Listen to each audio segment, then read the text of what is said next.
పశ్చిమ గోదావరి జిల్లా Narasapuram parliament assembly స్థానాల నామినేషన్ల పరిశీలన సందర్భంగా వివిధ పార్టీల అభ్యర్థులు సబ్ కలెక్టర్ కార్యాలయానికి వచ్చారు. ప్రజాశాంతి పార్టీ అధ్యక్షుడు కేఏపాల్ తన ఆస్తులన్నీ చారిటబుల్ ట్రస్టుకు ఇచ్చేశారని తెలిపారు.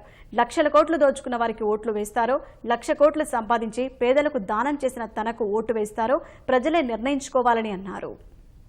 నాకు ప్రపంచంలో ఎక్కడా ₹1,00,000 ఆస్తి లేదు, సైకిల్ లేదు, మోటార్ సైకిల్ లేదు, ఏరోప్లేన్ లేవు. నాకున్నాయన్నీ సమస్త చారిటీ పేర్లే ఉన్నాయని. ఇప్పుడు చూడండి, కరెక్ట్ గా రిటర్నింగ్ ఆఫీసర్ గారికి వేణుగోపాల్ రెడ్డి గారి నేను అంత ఇన్ఫర్మేషన్ పెట్టాను. మెంబర్ ఆఫ్ పార్లమెంట్ గా నన్ను యాక్సెప్ట్ చేశారు. ఏమనుంది అందులో? రూపాయి ఆస్తి లేదని. ఇప్పుడే నన్ను నమ్ముతున్నారా?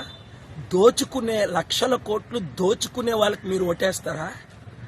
లక్షల కోట్లు సంపాదించి బీద ప్రజలకు పంచిన నాకు ఓటేస్తారా? మీరే నిర్ణయం తీసుకోండి.